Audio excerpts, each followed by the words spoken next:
RNN news मराठीमध्ये आपले स्वागत आहे। बघा RNN न्यूज मराठी, रहा अपडेट, आवाज सर्वसामान्य माणसाचा। RNN news Marathi. निशाणीचा गोंधळ आणि पुतना मावशीचे प्रेम, प्रस्थापितांच्या अप्रचाराला बळी पडू नका। नपा अध्यक्ष पदाचे अपक्ष उमेदवार राजू दुधे यांची पत्रकार परिषद। अध्यक्ष पदासाठी अपक्ष उमेदवार प्रस्थापितांच्या विरोधात ही निवडणूक लढवित आहे। या निवडणुकीत माझी लढाई ही अस्तित्वाची असून सामान्य जनतेच्या हिताची आहे। या लढाईसाठी मला पुष्कळ 100% प्रतिसाद देत असून माझा विजयाचा दावा आहे। या लढाईत मी असंख्य अडचणी मला आजपर्यंत झाल्या। मला नाईक परिवारांनी पूर्णपणे या निवडणुकीच्या नगराध्यक्षपदाची उमेदवारी देण्याचे आश्वासन परिवारातल्या प्रत्येक कुटुंबाने दिले, इव्हन माझ्या घरी येऊन सुद्धा दिले। आणि ज्यांनी सर्वप्रथम मला आश्वासन दिले त्यांनीच सर्वप्रथम उमेदवारी अर्ज भरला। मला शेवटच्या क्षणापर्यंत 3 वाजेपर्यंत सुद्धा माझी उमेदवारी पक्की म्हणून सांगितले गेले। आणि शेवटी जेव्हा वेळ येते तेव्हा नगराध्यक्ष पदाचा या राष्ट्रवादीच्या नाईक परिवारातील उमेदवारांच्या अर्जाला लावला गेला। याशिवाय यांनी जेव्हा ही निवडणूक लढवायची होती, मला राष्ट्रवादीचा अध्यक्षाचा B.Com मिळणार मला विश्वास होता आणि तेवढं त्यांनी मला तशा स्वरूपात तशा शब्दात सुद्धा सांगितलं होतं। त्या दृष्टिकोनातून जेव्हा मी 3 अर्ज राष्ट्रवादीचे दाखल केले, तर मी अध्यक्षाला वेगळं वार्डात वेगळा राहणार होतो ना। अध्यक्षाची उमेदवारी ठेवल्यावर मला वार्डात सुद्धा राष्ट्रवादीची ठेवा लागत होती। त्या परिस्थितीतून मी वार्डातली 2 फॉर्म राष्ट्रवादीचे आणि 1 फॉर्म नगराध्यक्षाला राष्ट्रवादीचे असे 3 फॉर्म भरले। त्याच्यासोबत मला हेही माहीत होतं की हे वेळेवर मला दगा देऊ शकते, म्हणून मी 3 अपक्षाचे फॉर्म सुद्धा 2 वार्डात आणि 1 नगराध्यक्षाला ठेवला। आणि या परिस्थितीत मी यांनी वार्डातील नगरसेवकाच्या पदासाठी माझ्या राष्ट्रवादीचा B.Com जोडला। यांनी दुसऱ्या दोघांना पण दिले होते B.Com। ते B.Com त्या लोकांनी माझ्या प्रेमापोटी एका जणाला भरला नाही, एकाला भरला तर अर्धवट भरला आणि त्यांनी उमेदवारी ते केलं नाही। परत त्याच्यावर छाननीच्या वेळेस चर्चा झाली की मी जेव्हा तुम्ही अपक्षाचा वर मंजूर केला तर खालचा सुद्धा तुम्ही अपक्षाचा माझा मंजूर व्हायला पाहिजे। माझे 6 फॉर्म मंजूर झालेले होते। माझा एखादा फॉर्म जर रद्द झाला असता तर मी म्हटलं असतं की माझ्याचा मी हकदार नाही, पण मी अपक्षाचे फॉर्म सुद्धा माझे मंजूर झाले होते राष्ट्रवादीचे। पण कुठल्याही व्यक्ती एक नावाला असते। जर माझं जसं राजनत्तीची तुझे फॉर्म 6 मंजूर झाले, त्या 6 फॉर्ममध्ये अपक्ष ठेवायचा की राष्ट्रवादीचा, तर याचा जेव्हा विषय आला तेव्हा मी अपक्षाचा फॉर्म ठेवायचा असं स्पष्टपणे LDO साहेबांच्या याच्यात मी निवडणूक निर्णय अधिकाऱ्याला सांगितलं होतं। परंतु या सगळ्या घडामोडीतनी यांनी माझ्या बदनामीसाठी षडयंत्र करून वार्डातील याच्यासाठी राष्ट्रवादीचे B.Com जोडले आणि नगराध्यक्ष पदाला यांनी माझ्या अपक्षाच्या उमेदवारी कायम राहिली आणि वार्डातील माझ्या बदनामीसाठी यांनी राष्ट्रवादीचे B.Com तिथे जोडले। आज मला म्हणणं आहे की 15 वर्ष 20 वर्ष तुमच्यासोबत अंत करणार होतो।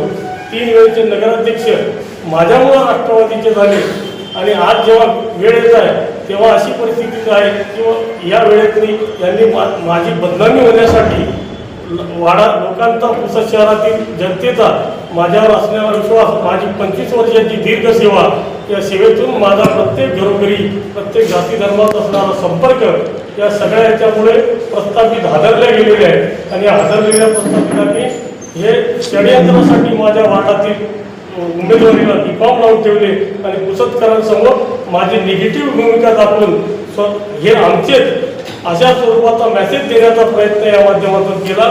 मी मनानं तुमच्यासोबत नाही, त्याच्यामुळे तुमच्या कुठल्याही सिंबॉलला मला कुठलाही फरक पडणार नाही।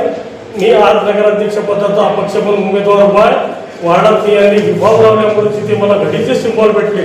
मी जर ते विड्रॉ केले तर मी या प्रक्रियेतून बाद झालो असतो आणि या माझ्या वार्डातील मतदारांचा माझ्यावरचा विश्वास कमी झाला असता, म्हणून मला नाईलाजाने या प्रक्रियेतून बाद न होण्यासाठी मला ते ठेवावं लागत आहे। मी अंतकरणाने यांच्यासोबत या कुठल्याही निवडणूक प्रोसेसमध्ये नाही। मतदारांनी या अशा भूलथापाला किंवा कुठल्या याला बळी पडू नये अशी माझी नम्र विनंती आहे. आणि मी 100% निवडून येणार असा माझा विश्वास आहे. माझे 9 प्रभाग प्रत्येक कुटुंबात, प्रत्येक घरोघरी जाऊन, प्रत्येक मतदारांच्या दरवाजा जाऊन दरवाजा ठोकून मतदान मागितलेले आहे. आणि प्रत्येकाला एवढा विश्वास आहे की मला विजयासाठी जेवढे मतदान लागतील ते आजपर्यंत मिळाले. पुढचा प्रभाग मी आता चालू करणार आहोत. तेवढे आत्मविश्वासाने सांगतो तुम्हाला.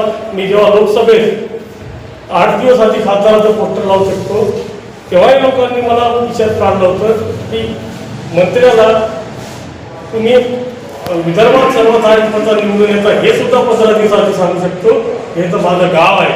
त्या प्रत्येक वार्डातील, प्रत्येक पुसद शहरातील, या प्रत्येक भागातील लोकांची माझा संपर्क आहे. माझा तेवढा प्रेम जिव्हाळा, त्यांचा माझ्यावर प्रेम जिव्हाळा, या सगळ्या गोष्टीमुळे मी ही निवडणूक 100% विजयी होणार आहे. माझा विजयाचा दावा फॉर्म भरला तेव्हापासून आहे. माझ्या या अपप्रचाराला माझ्यावर एक करण्यात देणारे चुकीचे आहे आणि यांनी चुकीचे लावलेले बीफॉर्म, त्याच्यामुळे माझ्या याच्यावर फरक पडणार नाही. जनतेने अशा गोष्टीवर विश्वास ठेवू नये. आणि मला माझी निवडणूक निशाणी शिट्टी आहे. या शिट्टीसमोर बटन दाबून मला विजयी करतील याचा मला पूर्णपणे विश्वास आहे. मतदाराचे 100% आशीर्वाद मला मिळतील या गोष्टीवर माझा पूर्णपणे विश्वास आहे.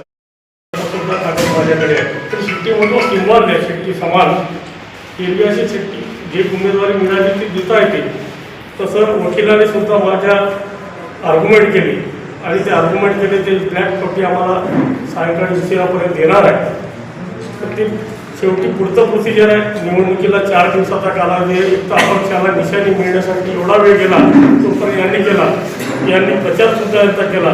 पण माझ्या निवडणूक निशाणी जरी माझ्याजवळ नव्हती तर मी लोकांना राजीव तुझे ब्रँड आहे आणि ब्रँड नावात माझा ब्रँड आहे. त्या नावासमोर जे बी निशाणी असेल त्याचं बटन दाबा अशा स्वरूपात जाहीरपत्र काढून प्रत्येकाच्या घरभरी पोहोचलो.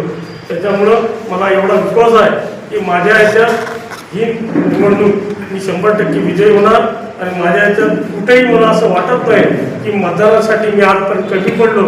ते मला विश्वास आहे की मी कुठेही पुढे कमी पडणार नाही.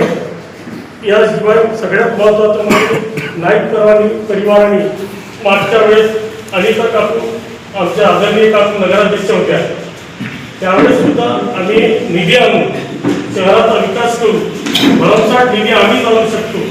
पण गेल्या 5 वर्षाचा कार्यकाळाचा आरसा जनतेसमोर आहे. त्याच्यामुळं आज पुन्हा तेच पाडे वाचायचे, तेच पाडे पुन्हा जनतेसमोर सांगायचे की आता पुन्हा मंत्र्याच्या दिशेला उभं करायचं आणि पुन्हा आम्ही निधी आणू. लोकांना निधी घेऊन आम्हीच काम करू शकतो अशा पद्धतीच्या चुकीचा लोकांना हे करून प्रचार करणं आणि राजू तुझे आमचा अशा पद्धतीची लोकांपर्यंत भावना पोहोचवणं हे या घडीच्या माध्यमातून त्यांनी सिंबल आपण जे केलेलं आहे ते अपप्रचाराला बळी पडू नका. जनतेने माझ्यावरचा विश्वास या अगोदर ठेवला आणि पुढे सुद्धा ठेवावा.